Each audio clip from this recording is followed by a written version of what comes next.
കേരളത്തിന്റെ പ്രതിപക്ഷ നേതാവിലേക്ക് നേരെ ചോദ്യം കൈമാറുകയാണ്. താങ്കളുടെ മനസ്സിലുള്ള ജനാധിപത്യം എന്ന സങ്കല്പം എന്താണ്? എൻ്റെ മനസ്സിൽ ഒരു ജനാധിപത്യ ബോധം ഉണ്ടാകാനുള്ള ഒരു പ്രധാനപ്പെട്ട കാരണം എൻ്റെ ചരിത്ര വായനയാണ്.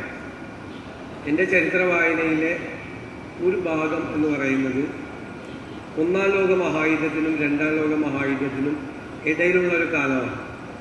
ഞാൻ എപ്പോഴും പറയാറുണ്ട്, സാധാരണ ഞങ്ങൾ കുറേ കൂട്ടുകാരുണ്ട്, ആ കാലഘട്ടത്തിനെ കുറിച്ചുള്ള എല്ലാ പുസ്തകങ്ങളും വായിക്കും. പിന്നെ ആ കാലഘട്ടത്തെ സംബന്ധിച്ചുള്ള ഫിലിംസ് കാണും. പിന്നെ യൂറോപ്പിൽ പോവുകയാണെങ്കിൽ ആ കാലഘട്ടത്തിൽ ഉള്ള പ്രാധാന്യമുള്ള സ്ഥലങ്ങൾ പോയി. അത് 20-ാം നൂറ്റാണ്ടിൻ്റെ ആദ്യ പകുതിയിൽ നടന്ന കാര്യങ്ങളാണ്.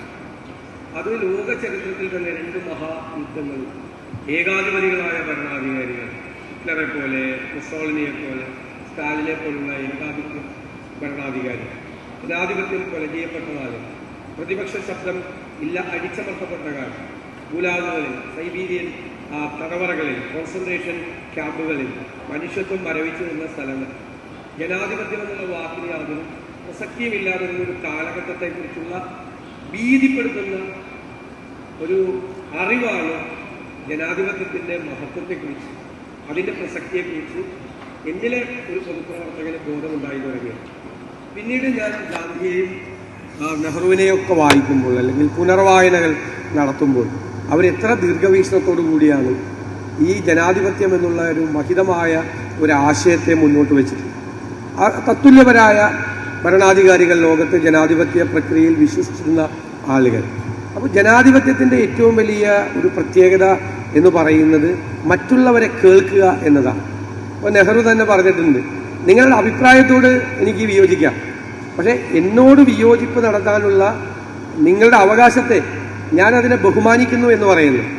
അത് നമ്മുടെ ഭരണഘടനാ അസംബ്ലിയിലെ ചർച്ചകളിലാണെങ്കിലും ഇന്ത്യൻ പാർലമെൻറ്റിൽ നടന്ന ചർച്ചകളിലാണെങ്കിലും ആ കാലഘട്ടത്തിൽ ആ ഒരു ജനാധിപത്യ സ്വഭാവം മുഴങ്ങിയിട്ടുണ്ട്. ഇന്നിപ്പോൾ ഒരു പുതിയ തലമുറ എന്നെ ഭയപ്പെടുത്തുന്നത്, അവർ പറയുകയാണ് ഇവിടെ ജനാധിപത്യമൊന്നും വേണ്ട, ഇവിടെ പട്ടാള ഭരണം മതി. അത് അവർക്ക് കഴിഞ്ഞ കാലത്തെക്കുറിച്ച് അറിവില്ലായ്മ ഉണ്ട്, 1. 2, നമ്മുടെയൊക്കെ കുഴപ്പമുണ്ട്. ഞാൻ ഉൾപ്പെടുന്ന രാഷ്ട്രീയ പ്രവർത്തകരുടെ ഒരു പ്രശ്നമുണ്ട്. കാരണം ആ ജനാധിപത്യത്തിൻ്റെ സവിശേഷതകൾ എന്താണ് എന്ന് ഈ തലമുറയെയും വരാനിരിക്കുന്ന തലമുറയെയും നമ്മൾ ബോധ്യപ്പെടുത്തുന്നില്ല. ഇതിൻ്റെ ഒരു അപകടമുണ്ട്. അപകടം എന്താണ്? അപകടം അരാഷ്ട്രീയവാദം വളർത്തുന്നത്. അപ്പൊളിറ്റിക്കലായിട്ടുള്ളൊരു സൊസൈറ്റി നമ്മുടെ സമൂഹത്തിൽ ഉണ്ടാകുന്നത് അപകടകരമാണ്. അത് തീവ്രവാദത്തിലേക്ക് പോവാം, ഏതു തരത്തിലുള്ള തീവ്രവാദത്തിലേക്ക് അത് പോവാം, അത് രാജ്യദ്രോഹ കാര്യങ്ങളിലേക്ക് പോകാം, ആരോടും കമ്മിറ്റ്മെൻ്റ് ഇല്ലാത്ത ഒരവസ്ഥയിലേക്ക് പോവാം. അപ്പോൾ അപ്പൊളിറ്റിക്കലാകാതെ ജനാധിപത്യ വിശ്വാസികളായി തലമുറയെയും വരാനിരിക്കുന്ന തലമുറകളെയും നിലനിർത്തേണ്ട ബാധ്യത എന്ന് പറയുന്നത് മുഖ്യമായും രാഷ്ട്രീയ പ്രവർത്തകർക്കും ഭരണകൂടങ്ങൾക്കും തന്നെ. താങ്കൾ അതിനെ വളരെ ശരിയായി തിരിച്ചറിഞ്ഞെന്ന് എനിക്ക് തോന്നുന്നു. അതായത് ജനാധിപത്യം നേരിടുന്ന ഏറ്റവും വലിയ വെല്ലുവിളി അതിൽ ആളുകൾക്ക്, പുതിയ തലമുറയ്ക്ക് വിശ്വാസമില്ലാതാവുന്നതാണ്. അതിൽ തിരുത്തേണ്ടത് അവരല്ല, ജനാധിപത്യമാണ്, ജനാധിപത്യം നയിക്കുന്നവരാണ് എന്ന് പറയുന്നത്. ഇപ്പൊ കേരളത്തിലെ കോണ്ടെക്സ്റ്റ് എടുത്താൽ ഇനി നമുക്ക് തന്നിരിക്കുന്ന ചോദ്യം ജനത്തെ മറക്കുന്നുണ്ടോ ജനാധിപത്യം എന്നതാണല്ലോ. കേരളത്തിലെ സാഹചര്യത്തിൽ ജനത്തെ മറക്കുന്നത് ആരാണ് ജനാധിപത്യത്തിൽ?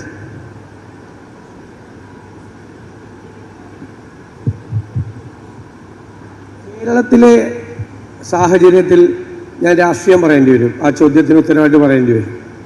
ജനങ്ങളെ മറക്കുന്നത് ഭരണകൂടമാണ്. കാരണം വളരെ ക്രിയാത്മകമായ ഒരു പ്രതിപക്ഷമാണ് കേരളത്തിലുള്ളത്. ഞങ്ങൾ ഒരു കാര്യം നോ എന്ന് പറയുന്നുണ്ടെങ്കിൽ അത് ആധികാരികമായിട്ടാണ് നോ എന്ന് പറയാറ്.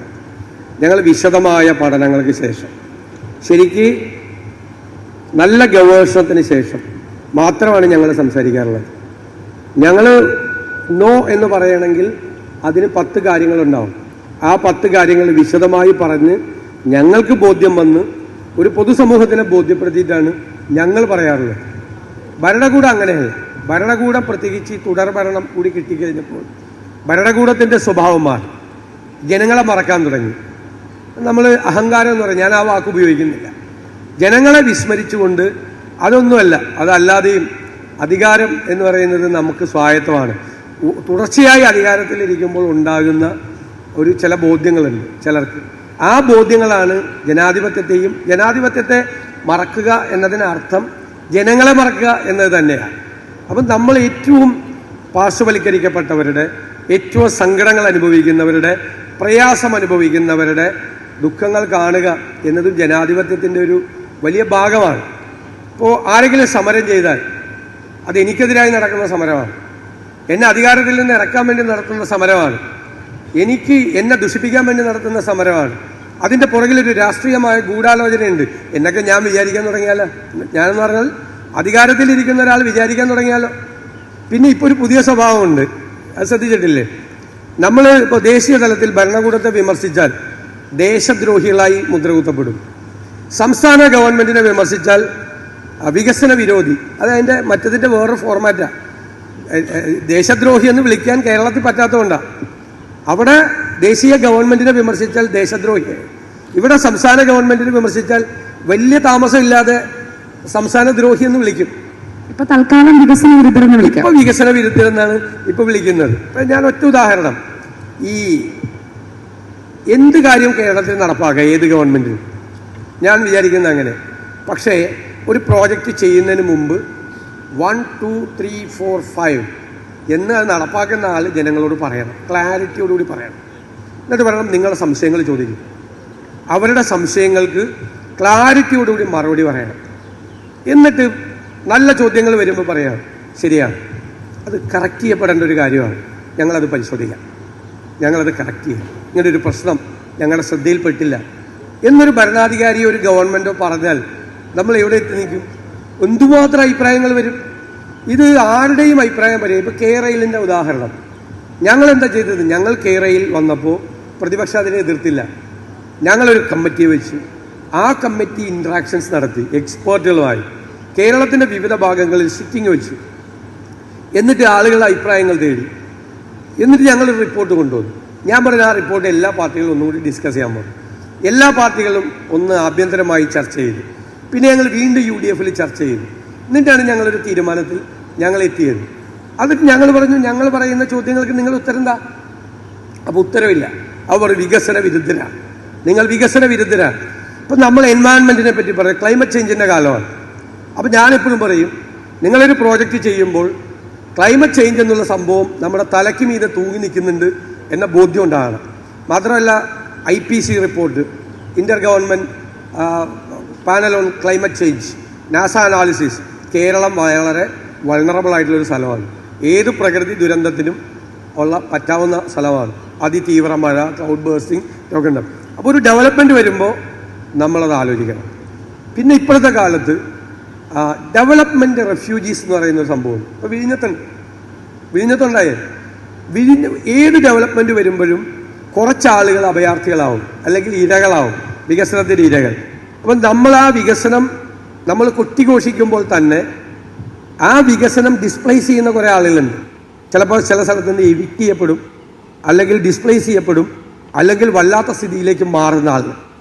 അപ്പം ജനാധിപത്യം എന്ന് പറയുന്നത് നമ്മളൊരു വികസന പ്രവർത്തനം നടത്തുമ്പോൾ വികസനം കൊട്ടിഘോഷിക്കുന്നതോടൊപ്പം തന്നെ അതിനിരകളായി മാറുന്ന ആളുകളെ കൂടി ചേർത്ത് നിർത്തുമ്പോഴാണ് ജനാധിപത്യം അർത്ഥപൂർണമാണ്.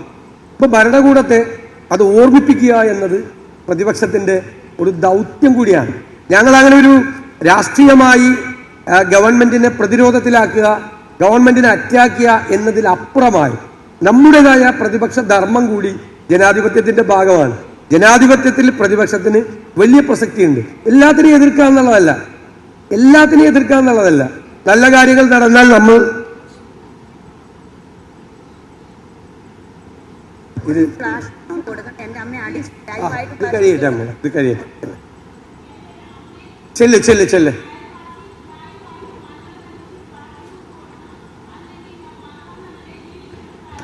സുഖമില്ല.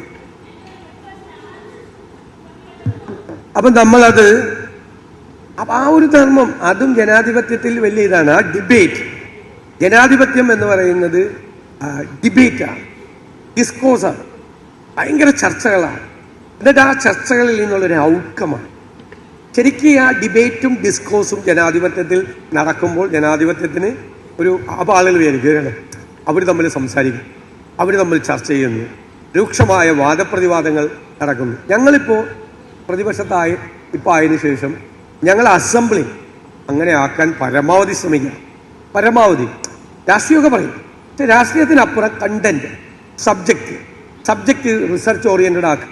എന്നിട്ട് നമ്മുടെ വാദം നമുക്ക് സമർത്ഥിക്കാൻ വേണ്ടിയിട്ടുള്ള സമർത്ഥമായ വാദങ്ങൾ കൊണ്ടുവരിക. അല്ലാതെ നമ്മളിപ്പോൾ നമുക്ക് രാഷ്ട്രീയം പ്രസംഗിക്കാം, നമുക്ക് മാർക്കറ്റിൽ പോയി പ്രസംഗിക്കാം, ചന്തയിൽ മൈക്ക് വെച്ച് പ്രസംഗിക്കാം. ഹൗസിൽ നടക്കുന്നത് ഡിബേറ്റ്, ആ ഡിബേറ്റിലേക്ക് ഞങ്ങൾ കൊണ്ടുവരാൻ പരമാവധി. ഞാൻ കേരളത്തിൻ്റെ ഒരു കാര്യം ഷാനി എടുത്തു ചോദിച്ചുകൊണ്ടാണ് പറഞ്ഞത്, ഞങ്ങൾ ശ്രമിച്ചിട്ടുണ്ട്. ആ ഡിബേറ്റ് നടക്കുമ്പോൾ ആളുകൾക്ക് തോന്നും ജനാധിപത്യം എത്ര അർത്ഥപൂർണമാണ്. അവർ തമ്മിൽ സംസാരിച്ചാൽ മാത്രം പോലെ സംസാരിച്ചൊരു ഔട്ട്കം ഉണ്ടാവണം. അതായിരിക്കണം ഫൈനലായിട്ടുള്ള തീരുമാനം. അപ്പോൾ നമ്മളതിനെ സപ്പോർട്ട് ചെയ്യും. നമ്മുടെ ഭാഗത്തു നിന്ന് വരുന്ന ക്രിയേറ്റീവായ സജഷൻസ് കൂടി അക്സെപ്റ്റ് ചെയ്ത് അത് തീരുമാനിച്ചാൽ നമ്മൾ അതിലേക്ക് പോകണം. നമുക്ക് ആ നിലയിലേക്ക് രാഷ്ട്രീയ നേതൃത്വങ്ങളും ഭരണകൂടങ്ങൾ ഉയരണം, പ്രതിപക്ഷവും ഉയരണം. ഒരു സംശയം വേണ്ട. പ്രതിപക്ഷം മോശമാണെങ്കിൽ അതിൻ്റെ ഒരു ഇത് പോയി, ഗ്രേസ് പോയി. പ്രതിപക്ഷം അതനുസരിച്ച് ഉയരുകയും ധാരണകളിൽ എത്തിച്ചേരുകയും ചെയ്യും. പൊതുവായ താല്പര്യം, ജനാധിപത്യത്തിൻ്റെ പൊതുവായ താല്പര്യം ജനങ്ങളുടെ അവകാശങ്ങളുടെ സംരക്ഷണമാണ് എന്നുള്ളൊരു വിശാലമായ അർത്ഥത്തിൽ വേണം നമ്മൾ നോക്കിക്കാണാൻ. ഇപ്പോൾ കയറി പറഞ്ഞ ആൾ എന്താ പറഞ്ഞതെന്ന് നിങ്ങൾ ആലോചിക്കുന്നുണ്ടാവും, കേട്ടിട്ടുണ്ടാവില്ല ചിലപ്പോൾ. അവരുടെ അമ്മയെ ആരോ മർദ്ദിച്ചു എന്നാണ് പറഞ്ഞത് സംഘാടകര്. അത് ഓക്കെ, ഈ പരിപാടി അതിനുള്ള അല്ലാത്തത് കൊണ്ട് സംഘാടകര് അതിനോട് സംസാരിക്കുന്നു ഞാൻ വിചാരിക്കുന്നു. ഈ പരിപാടി കഴിഞ്ഞിട്ട് നമുക്ക് പ്രത്യേകിച്ച് സംസാരിക്കാം. പിന്നെ ചർച്ചയുടെ തുടക്കത്തിൽ ഇപ്പോൾ ജനാധിപത്യത്തെ കുറിച്ചാണ് നമ്മൾ സംസാരിക്കുന്നത് എന്നുള്ളത് കൊണ്ട് നമ്മുടെ ചർച്ചയിൽ ആലോചിച്ചിരിക്കുന്ന ഒരു ജനാധിപത്യ രീതിയെക്കുറിച്ച് ആദ്യമേ ഞാൻ നിങ്ങളോട് പറയാൻ മറന്നുപോയി. ഇത് ഞാൻ പ്രതിപക്ഷ നേതാവിനോട് ചോദ്യങ്ങൾ ചോദിക്കുന്ന ഒരു സെഷൻ മാത്രമല്ല, ഈ ചർച്ചയിലും ജനാധിപത്യം ഉറപ്പായും ഉണ്ട്. നിങ്ങൾക്കും ചോദ്യങ്ങൾ ചോദിക്കാനുള്ള അവസരം ഉണ്ടാകും. അതുകൊണ്ട് നിങ്ങളുടെ ചോദ്യങ്ങളുമായി അല്ലെങ്കിൽ അഭിപ്രായങ്ങളുമായി, ജനാധിപത്യത്തെക്കുറിച്ച് നിങ്ങൾക്ക് പറയാനുള്ള കാര്യങ്ങളുമായി തയ്യാറായിരിക്കുക. നേരത്തെ നമ്മൾ പറഞ്ഞത് ജനാധിപത്യത്തിൽ എല്ലാവരെയും കേൾക്കണം എന്നുള്ളതാണ്. സർക്കാർ അല്ലെങ്കിൽ ഇപ്പോൾ കേരളത്തിലെ രാഷ്ട്രീയത്തിൽ അങ്ങനെയല്ല. ജനാധിപത്യത്തിൽ ഇടയ്ക്കിടയ്ക്ക് ജനത്തെ മറക്കുന്നുണ്ടെന്ന് പറഞ്ഞു. അപ്പോൾ തുടർ ഭരണം കിട്ടിയ ഒരു സർക്കാരാണ്, വീണ്ടും ജയിച്ച സർക്കാർ. സർക്കാരിന്റെ ഏറ്റവും വലിയ പ്രതിരോധം അതാണ്. പ്രതിപക്ഷത്തിന് വീണ്ടും അധികാരത്തിലെത്താത്തത് കൊണ്ടുള്ള പൊതിക്കറിവ് മാത്രമാണ് ഞങ്ങളോടുള്ള വിമർശനം എന്ന്. ഉദാഹരണങ്ങൾ പറയാൻ പറ്റുമോ? ഈ സർക്കാർ എവിടെയൊക്കെ ജനാധിപത്യത്തെ മറന്നിട്ടുണ്ട്? നമ്മുടെ സംസ്ഥാന സർക്കാർ. ഇതെല്ലാം നമ്മൾ ഒരു ഗവൺമെന്റിനെ വിമർശിക്കുമ്പോൾ അത് അധികാരത്തിൽ വരാത്തത് കൊണ്ടുള്ള കൊതിക്കരവാണെന്ന് പറയുന്നത് നേരത്തെ പറഞ്ഞതുപോലത്തെ ഒരു പരിഹാസമാണ്. അതൊക്കെ ആവാം, ഇതിനകത്ത് അതൊക്കെ ആവാം. അങ്ങനെ ഞങ്ങളെപ്പറ്റി അങ്ങനെ പറയാൻ പാടില്ല എന്നൊന്നും പറയാൻ പാടില്ല. അപ്പോൾ അതിനുള്ള ചുട്ട മറുപടി നമ്മൾ കൊടുക്കുക. ഇനി അതാണ് രസം. അതിനകത്തൊരു രസകരമായ ഭാഗം കൂടിയുണ്ട്. ഈ ചോദ്യങ്ങൾ, അതിൻ്റെ ഉത്തരങ്ങൾ എല്ലാം രസമുണ്ട്. എവിടെയാണ് മറക്കുന്നതെന്ന് ചോദിച്ചാൽ ഞാൻ പറയാം, രാഷ്ട്രീയമാണ്. വീണ്ടും കേരളം ഭരിക്കുന്നത് CPM നേതൃത്വത്തിലുള്ള ഇടതുപക്ഷ ഭരണകൂടം ആണെന്നാണ്. ഇടതുപക്ഷം എന്ന് പറയുന്ന ഒരു സംഭവം ഉണ്ടല്ലോ. ഇപ്പോൾ കേരളത്തിൻ്റെ സെൻറ്റർ തന്നെ ലെഫ്റ്റാണ്. എന്നെ വലതുപക്ഷം എന്ന് വിളിച്ചാൽ ഞാൻ സമ്മതിക്കും. ഞാൻ വലതുപക്ഷമല്ല, UDF വലതുപക്ഷമല്ല, കോൺഗ്രസ് പ്രസ്ഥാനം വലതുപക്ഷമല്ല. ആ അർത്ഥത്തിൽ അല്ല. ഞങ്ങൾ വളരെ പ്രോഗ്രസീവായിട്ടുള്ള തിങ്കിങ്ങുള്ള ആ പ്രസ്ഥാനമാണ്. സ്വാതന്ത്ര്യ സമരകാലം മുതൽ ഇവരെക്കാളൊക്കെ പ്രോഗ്രസീവായി തിങ്ക് ചെയ്യുന്ന പ്രസ്ഥാനം. കമ്മ്യൂണിസ്റ്റ് പാർട്ടികളുടെയൊക്കെ ഒരു വർഗ സമരത്തെക്കുറിച്ച്, സമര ചരിത്രത്തെക്കുറിച്ചൊക്കെയാണല്ലോ പറയുന്നത്. ചിക്കാഗോയിലെ തെരുവീതികളിൽ നടന്ന ആ സമരം, ചൈനീസ് വിപ്ലവം, റഷ്യൻ വിപ്ലവം, ഇതിനെക്കുറിച്ചൊക്കെയാണല്ലോ പറയുന്നത്. വെച്ചാൽ ആശാ വർക്കർമാരുടെ സമരം തിരുവനന്തപുരത്ത് നടക്കുകയാണ്. എത്രയോ ദിവസമായി നടക്കുക. ആ സമരത്തെ കുറിച്ച് മന്ത്രിമാർ പറഞ്ഞ കമൻറ്റുകൾ എന്താ? കേരളത്തിൽ ആദ്യം നടക്കുന്ന സമരമാണോ ആശാ വർക്കർമാർ? നമ്മൾ ആ സമരത്തിനൊരു പ്രത്യേകതയുണ്ട്. കേരളത്തിൽ ഏറ്റവും കൂടുതൽ ജോലി ചെയ്യുന്ന സ്ത്രീകളാണ്. 12-14 മണിക്കൂർ ജോലി ചെയ്യുന്ന സ്ത്രീകൾ അവരുടെ ഒരു വേതന വർധനവിന് വേണ്ടി, വേതനം പോലും മര്യാദയ്ക്ക് കിട്ടുന്നില്ല, ഒരു ഓണറേറിയം 7,000 രൂപ ശമ്പളത്തിൽ ഡെയിലി 12-14 മണി ഹോളിഡേ പോലും വിശ്രമമില്ലാതെ ജോലി ചെയ്യുന്ന സ്ത്രീകൾ, ഞങ്ങൾക്കൊരു ന്യായമായ ശമ്പളം വേണം, വർധനവ് വേണം എന്ന് പറഞ്ഞ് സമരം ചെയ്യുമ്പോൾ അവരോട് പറഞ്ഞ ഭാഷ എന്താ? ആ സമരത്തോട് യോജിക്കാതിരിക്കാം. അവരോട് പറഞ്ഞ ഒരു അധികാരത്തിൻ്റെ ഹുങ്ക് നിറഞ്ഞൊരു ഭാഷയുണ്ട്. പാട്ടപ്പിരിവുക, സമരത്തിന് ആളില്ല, വെറുതെ വന്നിരിക്കുകയാണ്, എഴുന്നേറ്റ് പോകാൻ പാടില്ലേ, ഇതെന്തിൻ്റെ സമരമാണ്, ആർക്കെതിരെ വേണ്ടിയിട്ടുള്ള സമരമാണ്? ഞാൻ പറയുന്നില്ല, ഉപയോഗിച്ച ഭാഷ. മന്ത്രിമാർ, വനിതാ മന്ത്രിമാർ ഉൾപ്പെടെ ഈ സ്ത്രീകളോട് അപമര്യാദയായി പെരുമാറി. എന്തിനാ ഗവൺമെന്റ് പറയുന്നത്? ഗവൺമെന്റ് സമരം ആരെങ്കിലും ചെയ്തപ്പോൾ ഇതേ സമരം കർണാടകത്തിൽ നടത്തി, ഫ്രീഡം സ്ക്വയറിൽ നടത്തി, ഫ്രീഡം പാർക്കിൽ നടത്തി. 5ാമത്തെ ദിവസം കർണാടക മുഖ്യമന്ത്രി അവരെ ചർച്ചയ്ക്ക് വിളിച്ചു. എന്നിട്ട് 7,000 രൂപ 6,000 രൂപയ്ക്ക് ഉണ്ടായിരുന്ന ഓണറേറിയം 10,000 രൂപയ്ക്ക് വർദ്ധിപ്പിച്ചു. എന്നിട്ട് ഇത് 1ാം ഘട്ടമാണ്, ബാക്കി പിന്നീട് കൂടി ആലോചിക്കാൻ. എന്നിട്ട് അത് ഹെൽത്ത് കമ്മീഷണറെ ഫ്രീഡം പാർക്കിലേക്ക് പറഞ്ഞയച്ചിട്ട് പറഞ്ഞു ഗവൺമെന്റ് ഈ തീരുമാനം എടുത്തിട്ടുണ്ട്. അവരാഹ്ലാദാരവങ്ങളോടുകൂടി ആ ഗവൺമെന്റിന്റെ തീരുമാനത്തെ സ്വാഗതം ചെയ്തു, സമരം അവസാനിപ്പിച്ചു വിട്ടു. ഈ ഗവൺമെന്റിന് കുറെ കൂടി ഭംഗിയായിട്ട് ചർച്ച ചെയ്യാനുള്ളവർ സമരം ചെയ്യുമ്പോൾ സമരം ചെയ്യുന്നവർ ഗവൺമെന്റിനെ അട്ടിമറിക്കാൻ ശ്രമിക്കുന്നവരാണ്, മറ്റേ അർബൻ മാവോയിസ്റ്റുകളാണ്, ഇതൊക്കെയുള്ള പുതിയ ഭാഷ, എതിർക്കുന്നവരെ വികസന വിരോധികളാണ് എന്നൊക്കെയുള്ള ഭാഷയിൽ അവരോട് സംസാരിക്കാമോ? അത് ഒരു ഇടതുപക്ഷ സ്വഭാവമാണോ? അതൊരു തീവ്ര വലതുപക്ഷ കോർപ്പറേറ്റ് മുതലാളിത്ത ഭാഷയാണ്. അധികാരത്തെ ചോദ്യം ചെയ്യാൻ പാടില്ല, മുമ്പിൽ നിൽക്കാൻ പാടില്ല. സമരം ചെയ്യുന്നവരോട് ഉള്ള ഒരു, കേരളം ആദ്യമായിട്ട് സമരം കാണുന്നല്ല, സമരത്തിന്റെ നാടാണ് കേരളം. ആ കേരളത്തിൽ, സമരത്തിന്റെ നാടായ കേരളത്തിൽ കുറെ സ്ത്രീകൾ അവരുടെ ന്യായമായ അവകാശം, ഇവരൊക്കെ തന്നെ പറഞ്ഞിട്ടുണ്ട്, ന്യായമാണ് ആവശ്യം, ന്യായമായ ആവശ്യത്തിന് സമരം ചെയ്യാൻ പാടില്ല. അപ്പൊ അതൊരു ഒരൊറ്റ ഇൻസിഡന്റ് ആണ് ഞാൻ പറഞ്ഞത്, ഒറ്റ ഇൻസിഡന്റ്. അതാണ് ആറ്റിറ്റ്യൂഡ്. പക്ഷെ അത് ആ തുടർ ഭരണം കിട്ടിക്കഴിഞ്ഞപ്പോൾ ഉണ്ടായ മാറ്റമാണ്, അധികാരം ഉണ്ടാക്കിയ ആ മാറ്റമാണ്. അത് എന്നത്തേക്കും ഞങ്ങൾക്ക് അധികാരം തന്നിരിക്കുകയാണെന്ന്. അതാണ് ജനാധിപത്യത്തിലെ ഏറ്റവും വലിയൊരു ഡിഫക്റ്റ്.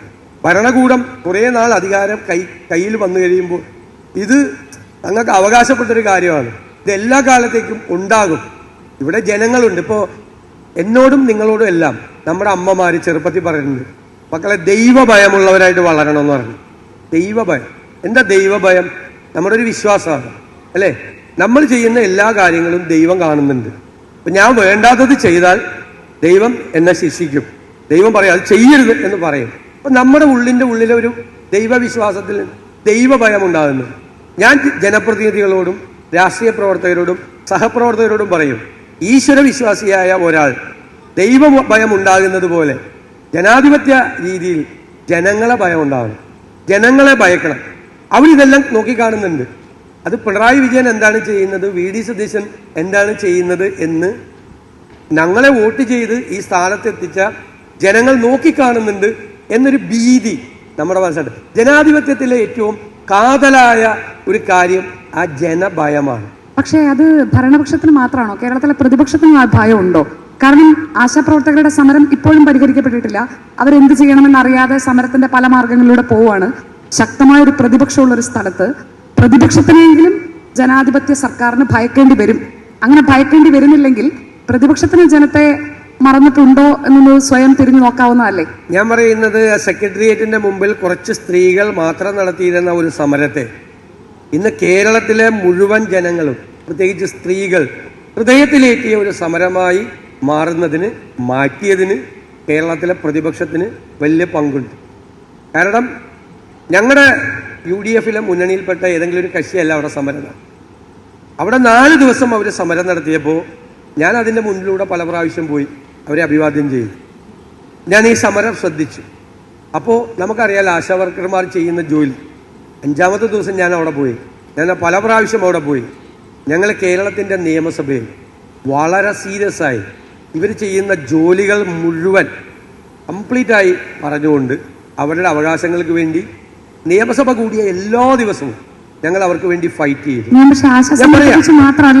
ആശാസമരത്തിന്റെ കാര്യം തന്നെയല്ലേ പറഞ്ഞത്? അതാണല്ലോ ചോദ്യം. പ്രതിപക്ഷത്തെ ഭയക്കേണ്ടി വരുന്നുണ്ടോ കേരളത്തിലെ ജനാധിപത്യ സർക്കാരിന്? അല്ല, ജനങ്ങളെ പേടിയില്ലാത്തവർക്ക് പ്രതിപക്ഷത്തിന് പേടിയുണ്ടാവില്ലല്ലോ. പ്രതിപക്ഷത്തിന് ഭയമില്ല എന്നൊക്കെ അഭിനയിക്കുകയാണ്. കേരളത്തിലെ പ്രതിപക്ഷത്തിന് പേടിയാണ്. കേരളത്തിലെ ഭരണകൂടം നിയമസഭ കൂടാൻ പേടിയാണല്ലോ. ഞങ്ങൾ 41 പേരല്ലല്ലോ, നിങ്ങൾ കാണാറില്ല നിയമസഭ 41 പേരും 99 പേരും തമ്മിലുള്ള ഒരു അക്കത്തിലുള്ള സംഭവമാണോ നിയമസഭയിൽ നടക്കുന്നത്?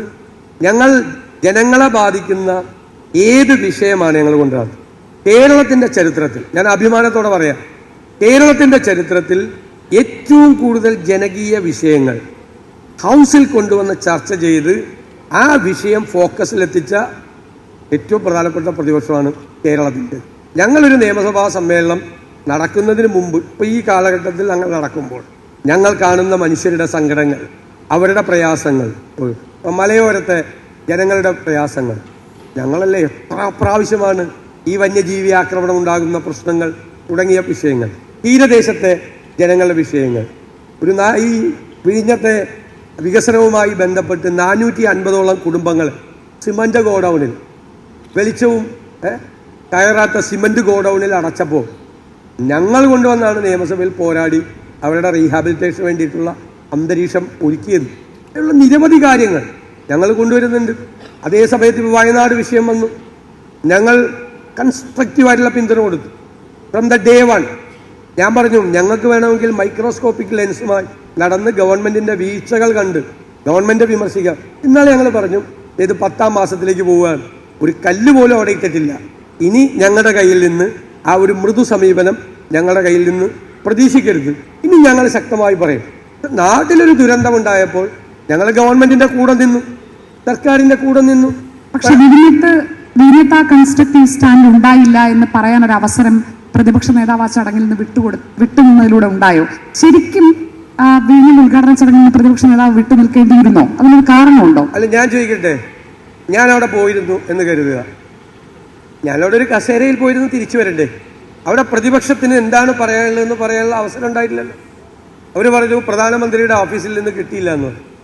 ഈ പ്രതിപക്ഷ നേതാവിനെ വിളിക്കുന്നുണ്ടോ എന്ന് 3 ദിവസം മുമ്പ്, ഈ പരിപാടിക്ക് 3 ദിവസം മുമ്പ് തുറമുഖ മന്ത്രിയോട് ചോദിച്ചപ്പോൾ അദ്ദേഹം പറഞ്ഞത് ഇത് ഗവൺമെൻറ്റിൻ്റെ 4ാം വാർഷികമാണ്, 4ാം വാർഷികം അവർ ബഹിഷ്കരിച്ചിരിക്കുകയാണ്, അതുകൊണ്ട് പ്രതിപക്ഷ നേതാവിനെ വിളിക്കുന്നില്ല എന്നാണ് പറഞ്ഞത്. പിന്നീട് മാധ്യമങ്ങളിലൂടെയും പൊതുസമൂഹത്തിലൂടെയും പ്രതികരണം ഉണ്ടായപ്പോൾ വേണമെങ്കിൽ അവിടെ വന്നിരിക്കാം എന്ന് പറഞ്ഞു. ഞാനിപ്പോൾ അവിടെ പോയി ഒരു കാഴ്ചക്കാരനായി ഇരിക്കേണ്ട ആവശ്യമില്ലല്ലോ. മാത്രമല്ല അന്ന് പറഞ്ഞാൽ മതി, ഞങ്ങൾ പ്രധാനമന്ത്രിയുടെ ഓഫീസിലേക്ക് കൺഫർമേഷൻ വേണ്ടി അയച്ചിരിക്കുകയാണ്. എനിക്കിപ്പോൾ എന്നെ വിളിക്കാത്തതിലോ അല്ലെങ്കിൽ BJPയുടെ സംസ്ഥാന പ്രസിഡന്റ് രാജീവ് ചന്ദ്രശേഖരനെ പരിപാടിയിൽ വിളിച്ചതിലോ ഒന്നും എനിക്ക് യാതൊരു പ്രയാസമില്ല. പക്ഷെ കേരളത്തിൻ്റെ വികസനത്തിൻ്റെ നാഴികക്കല്ലാകുന്ന ഒരു പ്രോജക്റ്റ്, ആ പ്രോജക്റ്റിൽ ഒരു വലിയ മനുഷ്യൻ്റെ ത്യാഗവും അർപ്പണ മനോഭാവവും വിൽ പവറും നിശ്ചയദാർഢ്യം ഉണ്ടായിരുന്നു. ആ ഒരു മനുഷ്യൻ്റെ പേര് പോലും ആ പേജിൽ പറഞ്ഞില്ല എന്ന് പറയുന്നത് നന്ദികേടാണ്, നീതികേടാണ്. അത് കേരളത്തിലെ ജനങ്ങൾ കാണുന്നുണ്ട്. അത് ജനാധിപത്യ വിരുദ്ധമായ ഒന്നാണ്. ഒരാളെ മറന്നുപോകാൻ ഞാനൊരു ഉദാഹരണം പറയാം. 2011 ഞാൻ പുതിയ ഡീലിമിറ്റേഷൻസ് അനുസരിച്ചുള്ള MLA, അതിലെ കുറേ ഭാഗം അതിനു മുമ്പ് റെപ്രസെൻ്റ് ചെയ്തിരുന്നത് CS ശർമ്മ MLA ആയിരുന്നു. അപ്പോൾ അദ്ദേഹം തുടങ്ങി വെച്ച വികസന പ്രവർത്തനങ്ങൾ ഞാൻ ഉദ്ഘാടനം ചെയ്യുമ്പോൾ ഞാൻ അദ്ദേഹത്തെ വിളിക്കുമായിരുന്നു. എന്നിട്ട് അദ്ദേഹത്തെ സ്റ്റേജിൽ ഇരുത്തി പറയും, നിങ്ങൾക്കറിയാമല്ലോ ഞാൻ തുടങ്ങിയതല്ല, ഈ ഇരിക്കുന്ന മനുഷ്യൻ തുടങ്ങിയതാണ്, ഞാൻ പൂർത്തിയാക്കിയെന്ന് മാത്രമേ ഉള്ളൂ. ഞാൻ ശർമ്മ MLA എന്നുള്ള നിലയിൽ ആ നിയോജകമണ്ഡലത്തിലെ എൻ്റെ ഭാഗങ്ങളിൽ തുടങ്ങി വെച്ച് ഞാൻ പൂർത്തിയാക്കിയ, ഇപ്പോൾ അദ്ദേഹം കൂടി കേൾക്കുന്നുണ്ടാവുമല്ലോ ഇത്, എല്ലാ പരിപാടികളിലും അദ്ദേഹത്തെ ക്ഷണിച്ച് അദ്ദേഹത്തെ ഞാൻ അഭിനന്ദിച്ചിട്ടുണ്ട് സ്റ്റേജിൽ വെച്ച്. ഇന്നലെ ഉമ്മൻചാണ്ടി എന്നുള്ളൊരു വാക്ക് ഈ പ്രധാനമന്ത്രിയും മുഖ്യമന്ത്രിയും പറഞ്ഞില്ല. എന്നിട്ട് ഇവരെ ആ പരിപാടിയെ 2 കൂട്ടരും നിന്ന് അപ്പുറവും ഇപ്പുറവും നിന്ന് മുദ്രാവാക്യം വിളിച്ച് ആ പരിപാടിയുടെ പ്രസക്തി നഷ്ടപ്പെട്ടു. ക്ഷണിതാവായി സ്റ്റേജിൽ കയറിയ BJP സംസ്ഥാന പ്രസിഡന്റ് സ്റ്റേജിൽ നിന്ന് മുദ്രാവാക്യം വിളിച്ചു കൊടുത്തു. അവർ 2 കൂട്ടരും കൂടി ആ പരിപാടിയിൽ ഞാൻ പോകാതിരുന്നതിന് ഒന്നുകൂടി അടിവരയിട്ടു. പോകാതിരുന്നത് ശരിയായി, അവിടെ പോയി ഇരിക്കേണ്ടതല്ല എന്ന് ബോധ്യപ്പെട്ടു. അവർ തന്നെ ഒന്നുകൂടി അടിവരയിട്ടു. പോകാതിരിക്കാനുള്ള എൻ്റെ തീരുമാനത്തിന് ഈ 2 കൂട്ടർ കൂടി അടിവരയിട്ടു. രാഷ്ട്രീയം എത്ര മലീമസമാകുന്നു. കാശ്മീരിൽ പഹൽഗാമിൽ കൊല ചെയ്യപ്പെട്ട രാമചന്ദ്രൻ്റെ ബോഡി ഞങ്ങളെല്ലാം എയർപോർട്ടിൽ ഏറ്റുവാങ്ങുകയാണ്. ഞങ്ങളെല്ലാം ഉണ്ട്, ഞാനുണ്ട്, കോൺഗ്രസിൻ്റെ 3 MP മാരുണ്ട്, ഞങ്ങളുടെ 1/2 ഡസൻ MLA മാരുണ്ട്, എല്ലാ പൊതുപ്രവർത്തകരുമുണ്ട്. ഞാൻ നോക്കുമ്പോൾ ഒരു വശത്ത് നിന്ന് BJPക്കാർ ഈ ബോഡി കിടക്കുകയാണ്. നമുക്ക് സങ്കടം സഹിക്കാൻ വയ്യ അല്ലേ? ടൂറ് പോയ മക്കളായിട്ടും കൊച്ചുമക്കളായിട്ടും ടൂറ് പോയ ഒരാളുടെ ശവശരീരം നമ്മുടെ കൊച്ചിയിലെ എയർപോർട്ടിൽ കിടക്കുമ്പോൾ നമുക്ക് സങ്കടം സഹിക്കാൻ വയ്യ. ഇവർ 2 പേരും അപ്പുറത്തും ഇപ്പുറത്തിരുന്ന് മുദ്രാവാക്യം വിളിക്കുക. അപ്പോൾ ഞാനിങ്ങനെ സൂക്ഷ്മതയോടെ നോക്കി. ഈ ആവേശം കണ്ട് ഏതെങ്കിലും ഒരു കോൺഗ്രസ്സുകാരൻ മുദ്രാവാക്യം വിളിച്ചാൽ അവൻ്റെ കഥ ഞാനപ്പോൾ കഴിക്കുമായിരുന്നു. കാരണം പക്ഷേ ഒരു കോൺഗ്രസ്സുകാരനും ഒരു അനൗചിത്യം ആ സമയത്ത് കാണിച്ചില്ല എന്നത് എനിക്ക് അഭിമാനം ഉണ്ടാക്കി. ആ തരത്തിലേക്കുള്ള ഒരു എന്താ പറയുന്നത്, ഒരു ആളുകൾക്ക് വെറുപ്പുണ്ടാക്കുന്ന ഒരു രാഷ്ട്രീയത്തിലേക്ക്, ആരെയും പരസ്പരം അംഗീകരിക്കാത്ത, ആരെയും ബഹുമാനിക്കാത്ത, പഴയതെല്ലാം മറന്നു കളയുന്ന, ചരിത്രത്തിലേക്ക് കയ്യേറ്റം നടത്തുന്ന, ഇപ്പം അതല്ല നടത്തുന്നത്, ചരിത്രത്തിലേക്ക് കയ്യേറ്റം നടത്തി അവിടെ താമസിച്ചിരുന്നവരെയൊക്കെ അവിടെ നിന്ന് എവിക്റ്റ് ചെയ്ത് പുതിയ ആളുകളെ ചെയ്യുക, പുതിയ വിഗ്രഹങ്ങൾ പ്രതിഷ്ഠിക്കുക. ഗാന്ധി വേണ്ട, നെഹ്റു വേണ്ട. ആരാ ഗാന്ധി, ആരാ നെഹ്റു? പുതിയ ആളുകളുണ്ട് നിങ്ങളുടെ മുമ്പിൽ എന്ന് പറയുന്ന ഒരു രാഷ്ട്രീയത്തിലേക്ക് കാര്യങ്ങൾ പോവുകയാണ്. ചരിത്രത്തെ വരെ വളച്ചൊടിക്കുകയാണ്. ചരിത്രം അവിടെ കിടക്കുകയാണ്. പക്ഷെ അതിൽ കോൺഗ്രസിന് ഒരു തിരുത്തൽ കൊണ്ടുവരാൻ പറ്റുന്നുണ്ടോ? അപ്പൊ ഉദാഹരണത്തിന് താങ്കൾ പറഞ്ഞു ഉമ്മൻചാണ്ടിയെ അംഗീകരിച്ചില്ല. ഉമ്മൻചാണ്ടി വിഴിഞ്ഞത്തിന് എന്താണ്, വിഴിഞ്ഞൻ പദ്ധതിയുടെ കാര്യത്തിൽ ഉമ്മൻചാണ്ടിയുടെ പേര് എവിടെ നിൽക്കുന്നു കേരളത്തിൽ എല്ലാവർക്കും അറിയാം, ആര് പറഞ്ഞാലും പറഞ്ഞില്ലെങ്കിലും. അതേപോലെ തന്നെ അംഗീകരിക്കുക എന്ന് പറഞ്ഞാൽ പരസ്പരം അംഗീകരിക്കല്ലേ. പിണറായി വിജയന് വിഴിഞ്ഞൻ പദ്ധതിയുടെ കാര്യത്തിലുള്ള പങ്ക് പ്രതിപക്ഷം അംഗീകരിക്കുന്നുണ്ടോ? അംഗീകരിക്കാൻ തയ്യാറാണ്. ഞങ്ങൾ പറഞ്ഞല്ലോ, ഈ കപ്പലെടുത്തപ്പോ എന്നെ വിളിച്ചിരുന്നു. ഓർമ്മയുണ്ട്. അന്നത്തെ ഒരു പ്രസംഗം ഞാൻ മിനിയാന്ന് എൻ്റെ ഫേസ്ബുക്ക് പേജിൽ ഇട്ടിട്ടുണ്ട്. ഞാൻ എന്താണ് പറഞ്ഞത്? ഞാൻ ഉമ്മൻചാണ്ടിയെ അനുസ്മരിച്ചു. 6000 കോടി രൂപയുടെ റിയൽ എസ്റ്റേറ്റ് ഇടപാടാണെന്ന് പിണറായി വിജയൻ ഉമ്മൻചാണ്ടിക്കെതിരായിട്ട് ആക്ഷേപം ഉന്നയിച്ചു. CPM-ന്റെ മുഖപത്രം കടൽ കൊള്ളയാണ് എന്ന് ലീഡ് ന്യൂസ് കൊടുത്തു. ഇതൊക്കെ ചെയ്തിട്ടും അതിനെല്ലാം മറികടന്ന് അദ്ദേഹത്തിൻ്റെ ഇതാണ് നടപ്പാക്കി. പിന്നെ വന്നത് ഗവൺമെൻറ്റിൻ്റെ തുടർച്ചയാണ്. 2019 1000 ദിവസമാണ് കൗണ്ടർ. സമയത്ത് തീർക്കാൻ പറ്റിയില്ലെങ്കിലും അത് ഈ ഗവൺമെൻറ് മുന്നോട്ട് കൊണ്ടുപോയി. അതിന് നിന്നവരെ ഞാൻ പ്രത്യേകമായി അഭിനന്ദിക്കുന്നു. സഹായം നൽകിയ കേന്ദ്ര ഗവൺമെൻറ്റിനെ അഭിനന്ദിക്കുന്നു. എന്നാ വേദിയിൽ പറഞ്ഞ ആളാണ് ഞാൻ. ഈ ഗവൺമെൻറ്റിൻ്റെ കോൺട്രിബ്യൂഷൻ എന്താണ് എന്ന് പറഞ്ഞാൽ അത് അംഗീകരിക്കുന്നതിൽ എന്താ തെറ്റ്? ഞാൻ നേരത്തെ പറഞ്ഞതുപോലെ ശർമ്മയുടെ കാര്യത്തിൽ ഞാൻ ചെയ്തതുപോലെ അത് പറഞ്ഞാൽ എന്താ കുഴപ്പം? അത് നിങ്ങളാണ് ചെയ്തത് എന്ന് പറഞ്ഞ് ഇപ്പം ഞാനൊരു ഉദാഹരണം പറയാം. കഴിഞ്ഞ പ്രാവശ്യം ശബരിമലയിലെ തീർത്ഥാടനം അലങ്കോലമാക്കി ഗവൺമെൻറ്. ഈ രണ്ടാമത്തെ പ്രാവശ്യം ശബരിമല തീർത്ഥാടനത്തിന് മുമ്പ് ഞാൻ സബ്സ്ക്രിപ്ഷൻ കൊണ്ടുവന്നു. എന്നിട്ട് പറഞ്ഞു, നിങ്ങൾ ഈ സ്പെഷ്യൽ ബുക്കിംഗ് ഇല്ലാതാക്കരുത്. സ്പെഷ്യൽ ബുക്കിംഗ് ഇല്ലാതാക്കിയാൽ ഇൻ്റർനെറ്റ് എന്താണെന്ന് അറിയാൻ പാടില്ലാത്ത സാധാരണക്കാരായ മനുഷ്യർ കർണാടകത്തിലെയും തമിഴ്നാട്ടിലെയും വിദൂര ഗ്രാമങ്ങളിൽ നിന്ന് ഇവിടെ എത്തി ദർശനം കിട്ടാതെ മടങ്ങിപ്പോയാൽ നമുക്കാണ് ദോഷം. ചെയ്യരുത്, നിങ്ങൾ സ്പെഷ്യലായിട്ടുള്ള ഇത് കൊടുക്കണമെന്ന് പറഞ്ഞു. ആദ്യം സമ്മതിച്ചില്ല, കാരണം വാശിയുണ്ടല്ലോ. അതിനുശേഷം സമ്മതിച്ചു. 15,000 പേർക്ക് 20,000 പേർക്ക് കൊടുത്തു. ഞാൻ ശബരിമല ദർശനം നടത്തി. അപ്പോൾ എന്നോട് മാധ്യമപ്രവർത്തകർ ചോദിച്ചു. ഞാൻ പറഞ്ഞു, ഇപ്രാവശ്യം ഭംഗിയായിട്ട് ചെയ്തിട്ടുണ്ടെന്ന്. അപ്പോൾ എന്നോട് മന്ത്രി വാസവൻ എന്നെ കണ്ടപ്പോൾ സംസാരിച്ചു, നന്ദിയുണ്ട് അങ്ങനെ പറഞ്ഞു. ഞാൻ പറഞ്ഞു, കഴിഞ്ഞ പ്രാവശ്യം അത് ചെയ്തില്ല, ഈ പ്രാവശ്യം അത് കറക്റ്റ് ചെയ്യണമെന്ന് പ്രതിപക്ഷം പറഞ്ഞു ഹൗസിൽ. നിങ്ങൾ അപ്പം സമ്മതിച്ചില്ല, നിങ്ങളത് ചെയ്തു. പ്രതിപക്ഷം പറഞ്ഞ കാര്യം അപ്പം ചെയ്തു. അപ്പം അഭിനന്ദിച്ചു. അതിനെന്താ കുഴപ്പം? അപ്പോൾ ഇടയ്ക്കെങ്കിലും കേരളത്തിലെ ഭരണ പ്രതിപക്ഷങ്ങൾ അങ്ങോട്ടും ഇങ്ങോട്ടും ജനാധിപത്യത്തിന്റെ സത്ത ഉൾക്കൊണ്ട് പെരുമാറുന്നുണ്ട്. ഇനി അടുത്തത് ഇപ്പോഴതില്ല എന്നാണ് എന്റെ പരാതി. ഇപ്പൊ അത് വേറൊരു രൂപത്തിലേക്കും ഭാവത്തിലേക്കും അത് വ്യക്തികളുടെ പ്രശ്നമാണോ? അത് ഞാൻ പറയുന്നത് എപ്പോഴും ലീഡ് ചെയ്യുന്നവരാണ് നമ്മൾ ആ കൾച്ചർ ഉണ്ടാക്കുന്നത്, ഇല്ലേ? ഞാനൊരു മോശം കൾച്ചറാണ് പ്രതിപക്ഷത്ത് ഉണ്ടാക്കുന്നതെങ്കിൽ പ്രതിപക്ഷത്തെ ഇരിക്കുന്ന ജൂനിയർ ആയിട്ടുള്ള അംഗങ്ങളും അല്ലെങ്കിൽ അടുത്ത അംഗങ്ങളും ഒക്കെ ആ ലെവലിലേക്ക് പോകും. അപ്പോൾ മുഖ്യമന്ത്രിയാണ് ഭരണത്തിന് നേതൃത്വം കൊടുക്കുന്നത്. അപ്പോൾ മുഖ്യമന്ത്രിയുടെ ഭാഷയിലും മുഖ്യമന്ത്രിയുടെ സമീപനത്തിലും വലിയ വ്യത്യാസം ഉണ്ടായി രണ്ടാം ഭരണം വന്നതിന് ശേഷം. അദ്ദേഹത്തെ മാത്രം ഞാൻ കുറ്റപ്പെടുത്തുന്നില്ല, അത് അദ്ദേഹത്തെ തിരുത്താൻ അവിടെ ആരുമില്ല. കോൺഗ്രസിൻ്റെ ഒരു ഗുണം എന്താണെന്നറിയോ? ഞാനൊന്ന് കൈവിട്ട് പോയാലും പറയാൻ ഇഷ്ടംപോലെ ആളുണ്ടാവും. ഇവിടെ ഇരിക്കുന്ന എൻ്റെ സഹപ്രവർത്തകർ തന്നെ സ്വകാര്യത്തിലെങ്കിലും ഞാൻ പത്തനംതിട്ടയിൽ വരുമ്പോഴെങ്കിലും വന്നിട്ട് പറയും, ചേട്ടാ അത്രയും ചേട്ടൻ പറയണ്ടായിരുന്നു, അത്രയും പോകരുതട്ടാ എന്ന് പറയാൻ സ്വാതന്ത്ര്യമുള്ള ഒരു ഡസൻ ആളുകൾ ഇപ്പം എൻ്റെ മുമ്പിൽ ഇരിക്കുന്നുണ്ട്. അവർ എന്നേക്കാൾ വലിയ സ്ഥാനത്ത് ഇരിക്കുന്ന ഒരാളും ഇല്ല ഇവിടെ.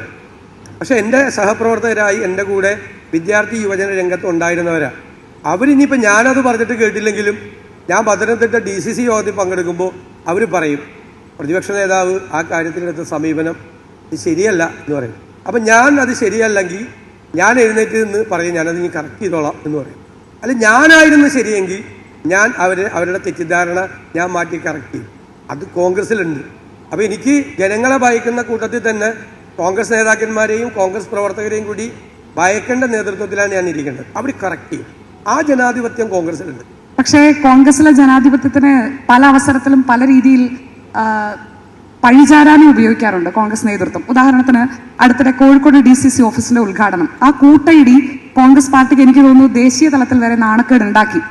അത് എങ്ങനെയാണ് അത് സംഭവിക്കുന്നത്? അത് ജനാധിപത്യമാണെന്ന് പറഞ്ഞാൽ നാട്ടുകാരത് അംഗീകരിച്ചു വരൂ? നമ്മളൊരു കാര്യം പറയാറില്ലേ, പാല് നല്ല സാധനമല്ലേ, പാലിൽ ഒരു തുള്ളി വിഷം ചേർന്നാൽ പാല് മുഴുവൻ വിഷമയമായി.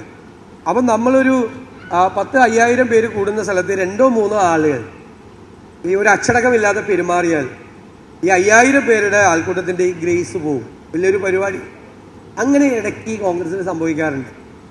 ചിലപ്പോൾ നമുക്ക് തോന്നും ഇത്തിരി കൂടിയോ ജനാധിപത്യം എന്ന് കോൺഗ്രസ് തോന്നും, കൂടുതലാണോ എന്ന് തോന്നും.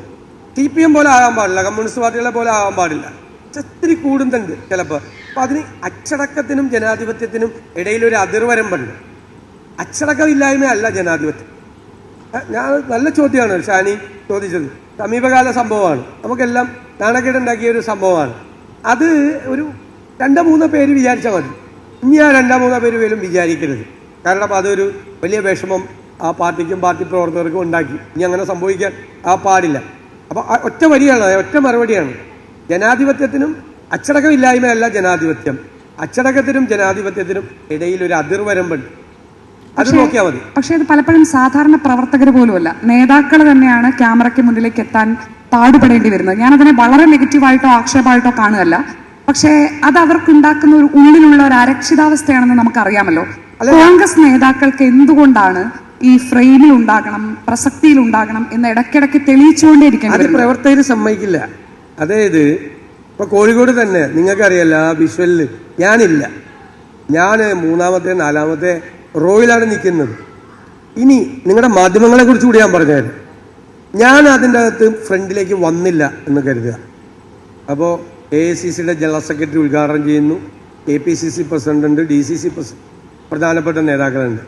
നിങ്ങളുടെ വാർത്തയുടെ ലീഡ് 1 മണിക്കൂറിനകം പ്രതിപക്ഷ നേതാവ് ചിത്രത്തിൽ ഉദ്ഘാടന വേദിയിൽ നിന്ന് മാറി നിന്നു എന്നായിരിക്കും ഉറപ്പായിട്ട് മാറി. അപ്പോ അത് KPCC പ്രസിഡന്റും പ്രതിപക്ഷ നേതാവും തമ്മിലുള്ള അഭിപ്രായ വ്യത്യാസമാണോ, അല്ലെങ്കിൽ AICC general secretary KC വേണുഗോപാലും VD Satheesan തമ്മിലുള്ള സ്വരച്ചേർച്ചയില്ലായ്മയാണെന്ന് പറഞ്ഞ് വൈകുന്നേരത്തെ ചർച്ചയിൽ ഷാനിക്കും വന്നിരിക്കേണ്ടി വരും. കാരണം ഷാനി തീർക്കുമ്പോണ്ട് വരും. അങ്ങനത്തെ ഒരു പ്രശ്നം ഞങ്ങൾ അഭിമുഖീകരിക്കുന്നുണ്ട്. എനിക്കുണ്ടായ ഒരു അനുഭവം പറഞ്ഞുതരാം. ഇപ്പോൾ ബൈറ്റ് കൊടുക്കേണ്ടി വരും. നമ്മളിപ്പോൾ കയറി വന്നപ്പോൾ ബൈറ്റ്, ഞാനിത് സമയത്ത് നടക്കാനുള്ളതുകൊണ്ടാണ് കൊടുക്കാറുള്ളത്.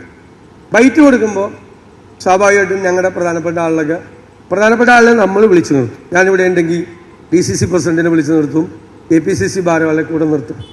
ഞങ്ങൾ പറയുന്നു, അത് ഞങ്ങളുടെ ഒരു ശീലമാണ്, അതാരും മാറ്റി നിർത്തില്ല. അപ്പം ചിലപ്പോൾ ഇതിലൊന്നൊരു കാര്യമില്ലാത്ത ഒരുപാട് പേര് വന്ന് ചിലപ്പോൾ നിന്നു. അപ്പോൾ ഉമ്മൻചാണ്ടിയൊക്കെ ആണെങ്കിൽ, രമേശ് ചെന്നിത്തലയൊക്കെ ആണെങ്കിൽ അതിൻ്റെ ഇടയിൽ ഇങ്ങനെ തിങ്ങി നിറഞ്ഞ് അവരത് അഡ്ജസ്റ്റ് ചെയ്യും. ഞാൻ അഡ്ജസ്റ്റ് ചെയ്യില്ല. അത് അവർ സ്വഭാവം എൻ്റെ സ്വഭാവം തമ്മിൽ വ്യത്യാസമാണ്. അപ്പം ഞാൻ ചിലപ്പോൾ എന്താ തിരക്കൂട്ടുന്ന കുറച്ചൊക്കെ നീങ്ങിക്ക്, ഇവരൊക്കെ നിൽക്കുന്നുണ്ടല്ലോ, അവർക്കൊക്കെ നിൽക്കണ്ടേ, കുറച്ച് മാറിയേക്ക് എന്ന് ഞാൻ പറഞ്ഞു. ഞാൻ അങ്ങനെ ഒരു പറഞ്ഞു. പിറ്റേ ദിവസം ഏത് ചാനലാണെന്ന് ഞാൻ പറയുന്നില്ല, പിറ്റേ ദിവസം പ്രതിപക്ഷ നേതാവ് കോൺഗ്രസ് പ്രവർത്തകരോട് രൂക്ഷമായി പെരുമാറി, കോൺഗ്രസ് പ്രവർത്തകരെ അപമാനിച്ചു. ഏത് അച്ചടക്കം വേണമെന്ന് പറഞ്ഞാണ്. ഇത് കോൺഗ്രസിലെ നിങ്ങൾ കാണിക്കുള്ളൂ, ഇത് നിങ്ങൾ കോൺഗ്രസിലെ കാണിക്കുള്ളൂ, കോൺഗ്രസിന്റെ അകത്തുള്ള ഏറ്റവും ചെറിയതായ ഒരു വാർത്തയാണ് കോൺഗ്രസ്, പ്രത്യേകിച്ച് കേരളത്തിലെ ചാനലുകൾക്ക്. ഇപ്പോൾ ഞാൻ പറഞ്ഞുതരാം ഉദാഹരണം. നിലമ്പൂരിൽ ആരും സ്ഥാനാർത്ഥിയെ പ്രഖ്യാപിച്ചിട്ടില്ല, നിലമ്പൂർ ഇലക്ഷൻ പോലും പ്രഖ്യാപിച്ചിട്ടില്ല. ഒരാഴ്ച നിങ്ങളെല്ലാവരും ആഘോഷിച്ചു. ഒരു ദിവസം രാവിലെ പറയും ഇതാണ് കോൺഗ്രസ് സ്ഥാനാർത്ഥി. ഞങ്ങൾ അറിഞ്ഞിട്ടില്ലേ? സ്ഥാനാർത്ഥിയെ തീരുമാനിക്കേണ്ട ഒരു 4-5 പേര് കൂടെ ഇരിക്കേണ്ട ഒരാളാണ് ഞാൻ, ആണല്ല. ഞാൻ അറിഞ്ഞിട്ടില്ല, ഞാൻ സ്ഥാനാർത്ഥി ഇതാണ്. ഉച്ചയാകുമ്പോൾ നിങ്ങൾ തന്നെ മാറ്റും, അയാളുടെ തൂക്കം കുറഞ്ഞു, വേറെ ആൾക്ക് തൂക്കം കൂടി. അപ്പം ഞാൻ ഇന്നാൾ പറഞ്ഞു, ദയവ് ഇത് കോൺഗ്രസിന്റെ സ്ഥാനാർത്ഥിയെ തീരുമാനിക്കാനുള്ള അവസരമെങ്കിൽ ഞങ്ങൾക്ക് ഇതാ. നിങ്ങൾ CPM-ന്റെ സ്ഥാനാർത്ഥിയെ അന്വേഷിച്ചു പോയില്ല, നിങ്ങൾ BJP-യുടെ സ്ഥാനാർത്ഥിയെ അന്വേഷിച്ചു പോയില്ല. കോൺഗ്രസിൽ ഈ ജനാധിപത്യം കൂടുതലാണ് ഈ വാർത്തകൾക്ക് കാരണമാവുന്നത്. കോൺഗ്രസിനല്ലാതെ BJP-യുടെയോ CPM-ന്റെയോ സ്ഥാനാർത്ഥികൾ ആരാകണം എന്ന് മുന്നണി നേതാക്കളോ കൂടെ ഉള്ളവരോ ഒന്നും പരസ്യമായി നിർദ്ദേശിക്കാറുമില്ല. അല്ല, ഞങ്ങളാരും പറഞ്ഞിട്ടില്ലല്ലോ. PV അൻവർ പലതവണ പറഞ്ഞു. PV അൻവർ UDF-ൽ നിൽക്കുന്ന ആളല്ലല്ലോ. പക്ഷെ അദ്ദേഹത്തെ പറഞ്ഞുകൊണ്ടേയിരിക്കാനുള്ള സ്വാതന്ത്ര്യം കോൺഗ്രസ് അനുവദിച്ചു കൊടുക്കും. UDF-ൽ നിൽക്കുന്ന ഒരാളല്ലല്ലോ. ഒരൊറ്റ UDF നേതാവും ഒരു കോൺഗ്രസ് നേതാവും നിലമ്പൂരിലെ, പണ്ടൊക്കെയാണെങ്കിൽ പറഞ്ഞേനെ, ഇപ്പൊ പറയില്ല, മാറ്റമുണ്ട്. മാറ്റമുണ്ട്. കോൺഗ്രസിൽ വലിയ മാറ്റമല്ല ഉണ്ടായേക്കണം. ഏതെങ്കിലും ഒരു കോൺഗ്രസ് നേതാവ്, ഏതെങ്കിലും ഒരു UDF നേതാവ് നിലമ്പൂരിൽ ഇന്ന ആളെ സ്ഥാനാർത്ഥിയാക്കണമെന്ന് പറഞ്ഞു പറയില്ല. അവർക്കറിയാം നേതൃത്വം ഉചിതമായ സമയത്ത് ഏറ്റവും പെട്ടെന്ന് ഏത് മുന്നണിയേക്കാൾ പെട്ടെന്ന് തീരുമാനമെടുക്കുന്ന ഒരു നേതൃത്വം ഉണ്ടെന്ന് അവരെ ബോധ്യപ്പെടുത്തിയിട്ടുണ്ട്. അവർക്കറിയാം, അവർ കോൺഫിഡൻ്റ് ആണ്. അപ്പോൾ നിങ്ങൾ ഒരു ചർച്ച പോലും, ഞാൻ സീരിയസ് ആയിട്ട് പറയാം, ഒരു ചർച്ച പോലും CPM-ന്റെ സ്ഥാനാർത്ഥി, CPM ഒരുപാട് പേരെ എനിക്കറിയാലോ, നിങ്ങൾക്ക് സ്ഥാനാർത്ഥികളുടെയും പേര് ഒന്നിലധികം ഇല്ല എന്ന് പറയുന്നത്. നിങ്ങളൊരു ചർച്ചയും വെച്ചില്ല, ഒന്നിലധികം പേരുകളുണ്ടല്ലോ. BJPക്ക് ഒന്നിലധികം പേരുകളുണ്ടല്ലോ. നിങ്ങളൊരു ചർച്ചയും വെച്ചില്ല, നിങ്ങളൊരു ഡിസ്കഷനും വെച്ചില്ല. അപ്പോൾ കോൺഗ്രസ് ഇങ്ങനെ മാധ്യമങ്ങൾക്ക് കൂടി തട്ടിക്കളിക്കാൻ വേണ്ടിയിട്ടുള്ളൊരു സാധനമായി പോകരുത്. ഞാൻ മാധ്യമങ്ങളെ വിമർശിക്കില്ല. ഞങ്ങളെ വിമർശിക്കാനുള്ള, എന്നെ വിമർശിച്ചാൽ ഞാൻ പിറ്റേ ദിവസം പൊട്ടിത്തെറിക്കാറില്ലല്ലോ. നിങ്ങൾക്ക് വിമർശിക്കാനുള്ള അധികാരമുണ്ട്, സ്വാതന്ത്ര്യമുണ്ട്. ഞാൻ ഇപ്പം പറഞ്ഞത് പരിഭവമാണ്. അല്ല, അതിൽ എൻ്റെ ചോദ്യം അതിൽ കോൺഗ്രസിലാണോ? അതായത് ഒന്നുകൂടി ഞാൻ വിശദീകരിക്കാം. നമ്മളിപ്പോൾ സംസാരിച്ച് പൊതുജനാധിപത്യം, കോൺഗ്രസിനുള്ളിലെ ജനാധിപത്യം എന്ന് വന്നു. കോൺഗ്രസിനുള്ളിലെ ജനാധിപത്യം എന്ന് ഇപ്പോൾ നമ്മൾ പലപ്പോഴും ന്യായമായി പറയുന്ന കാര്യം, അതായത് തെറ്റായ ചില പ്രവണതകൾ ഉണ്ടാകുമ്പോൾ ന്യായമായി പറയുന്ന ഒരു കാര്യം കൂടിയാണ് കോൺഗ്രസിനുള്ളിലെ ജനാധിപത്യം. അത് ശരിക്കും എങ്ങനെയാകണം എന്നാണ് പ്രതിപക്ഷ നേതാവിന്റെ മനസ്സിലുള്ള ഒരു സ്വപ്നം? കോൺഗ്രസിനുള്ള ജനാധിപത്യം. ഞാൻ MLA മാത്രമായിരുന്നു, KPCC വൈസ് പ്രസിഡന്റ് ആയിരുന്നു. ഞങ്ങളുടെ KPCC യോഗവും ഞങ്ങളുടെ കോൺഗ്രസ് പാർലമെന്ററി പാർട്ടി യോഗവും ചേർന്ന സമയത്ത് ഞാൻ ഉമ്മൻചാണ്ടിയെ വ്യക്തിപരമായിട്ടല്ല, എടുത്ത തീരുമാനത്തെ ഞാൻ വിമർശിച്ചിട്ടുണ്ട്. രമേശ് ചെന്നിത്തല പാർട്ടി പ്രസിഡന്റായിരുന്ന സമയത്ത് ഞാൻ അദ്ദേഹത്തിൻ്റെ ഏറ്റവും അടുത്ത സഹപ്രവർത്തകൻ, എടുത്ത ചില തീരുമാനത്തെ അത് തെറ്റാണെന്ന് പറയുന്നുണ്ട്. ഇപ്പോൾ ഞാൻ ആ സ്ഥാനത്തിരിക്കുകയാണ്. എൻ്റെ TLPയിലെ കോൺഗ്രസ് അംഗങ്ങൾ നമുക്ക് അങ്ങനെയല്ല തീരുമാനം എടുക്കേണ്ടത്, ഇങ്ങനെയാണ് എടുക്കേണ്ടതെന്ന് പറയാറുണ്ട്. ഞാൻ കൊണ്ടുവന്ന തീരുമാനം ഞാൻ മാറ്റിയിട്ടുണ്ട്. എന്നിട്ട് അവർ പറയുന്നതാണ് ഞാൻ കൊണ്ടുവരുന്ന തീരുമാനത്തേക്കാൾ ബെറ്റർ എന്ന് തോന്നിയിട്ടുണ്ട്. ആ ഒരു ഡിസ്കഷൻ കോൺഗ്രസിലുണ്ട്. KPCC യോഗം കൂടിയാലും, ജില്ലാ കോൺഗ്രസ് കമ്മിറ്റി യോഗം കൂടിയാലും, പാർലമെന്ററി പാർട്ടി യോഗം കൂടിയാലും ഒരു നേതാവിനെയും ഭയമില്ലാതെ ആ നേതാവ് അതോടുകൂടി ED സതീശനെ വിമർശിച്ച അന്ന് പരസ്യമായി പറയേണ്ടി വന്നത് എന്തുകൊണ്ടാണ്? ഇന്നത്തെ പ്രതിപക്ഷ നേതാവിനെയോ KPCC പ്രസിഡന്റിനെയോ ഏതെങ്കിലും MLA മാർക്ക് പരസ്യമായി അന്ന് താങ്കൾ വിമർശിച്ചതുപോലെ വിമർശിക്കാൻ പറ്റുമോ? അത് ഞാൻ പരസ്യമായിട്ടൊന്നും വിമർശിച്ചിട്ടൊന്നുമില്ല. പാർട്ടി യോഗങ്ങളിലാണ് വിമർശിച്ചിട്ടുള്ളത്. ചർച്ചകളിൽ അഭിപ്രായങ്ങൾ പറഞ്ഞിട്ടുണ്ട് ചില കാര്യങ്ങളിൽ. ഇപ്പോൾ മദ്യനയത്തിനെ സംബന്ധിച്ച് അന്നത്തെ ഗവൺമെൻറ് എടുത്ത തീരുമാനത്തെ ഞാൻ വിമർശിച്ചിട്ടുണ്ട്. തീരുമാനം എടുക്കാൻ പാടില്ല, ഇത് ദോഷകരമായി നമ്മളെ ബാധിക്കും എന്ന് പറഞ്ഞിട്ടുണ്ട്, ചർച്ച ചെയ്തിട്ടുണ്ട്. അത് പിന്നീടത് എങ്ങനെയായി എന്ന് എല്ലാവർക്കും അറിയാം. ചില കാര്യങ്ങൾ ചെയ്തിട്ടുണ്ട്. അതിപ്പോൾ വിമർശിച്ചു കഴിഞ്ഞാൽ നമ്മൾ ആ വിമർശനത്തെ ഉൾക്കൊള്ളും. അപ്പോൾ ഇപ്പോൾ കോൺഗ്രസിൽ ഏതെങ്കിലും നേതാവിനെ ആരെങ്കിലും വിമർശിച്ചാൽ അവൻ്റെ കഥയൊന്നും കഴിയില്ല. അങ്ങനെയാണെങ്കിൽ ഞാൻ ജീവിച്ചിരിക്കില്ലായിരുന്നു. ജീവിച്ചിരിക്കില്ല എന്ന് പറയാൻ കൊന്നുകളയൊന്നല്ല ഞാൻ പറഞ്ഞത്. ഒരു സ്ഥാനത്തേക്ക് ഞാൻ വരില്ലായിരുന്നു ഒരു സ്ഥാനത്തേക്ക്. അത് ഞാൻ മനസ്സിലാക്കണ്ടേ. എന്നെ വിമർശിക്കുമ്പോൾ ഇപ്പോൾ ഞങ്ങളൊക്കെ ഒറ്റയ്ക്കല്ല ഇപ്പോൾ തീരുമാനം എടുക്കുന്നത്. അതുകൊണ്ടാണ് അധികം വിമർശനം വരാത്തത്, പുറത്തേക്ക് കേൾക്കാത്തത്. കൂട്ടായിട്ടാണ് തീരുമാനം, കളക്റ്റീവ് ഡിസിഷൻസ് ആണ് എടുക്കുന്നത്.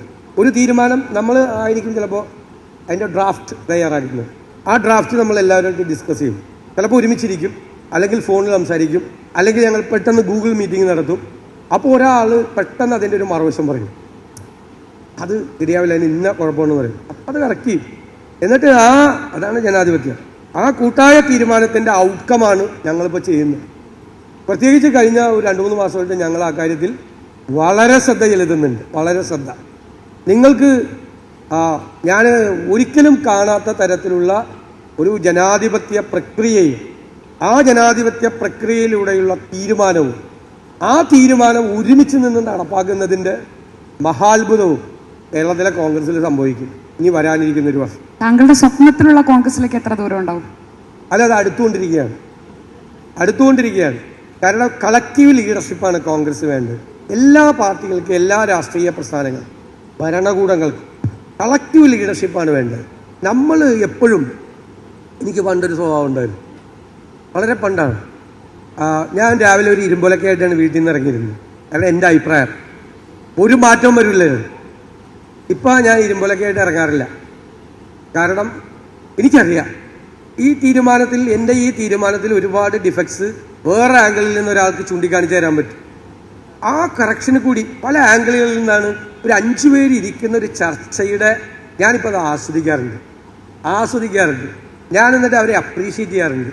ഞാൻ മാത്രമല്ല, ഞങ്ങളെല്ലാവരും അങ്ങോട്ട് നീ പറഞ്ഞത് കറക്റ്റാണ് എന്ന് അങ്ങോട്ട് കൂടെ പറയും. അതിൽ അങ്ങനെ ഒരു പ്രശ്നമുണ്ട്, ശരിയാ, എന്നാൽ പിന്നെ അത് വേണ്ട, അത് നമുക്ക് മാറ്റി നമുക്ക് ഇങ്ങനെ ചെയ്യാം എന്ന് പറയുന്നൊരു നല്ല രീതിയിലേക്കുള്ളൊരു ഒരു നല്ല കളക്റ്റീവ് ഭരണകൂടത്തിന് അത് വേണം.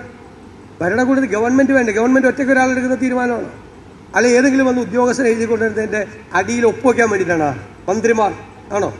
പല മന്ത്രിമാരും എങ്ങനെയാണ് ഉദ്യോഗസ്ഥന്മാരെ അവസാന വാക്കാന്നാണ് പലരുടെയും ധാരണ. നമ്മളപ്പോൾ എന്താ ചെയ്യേണ്ടത്?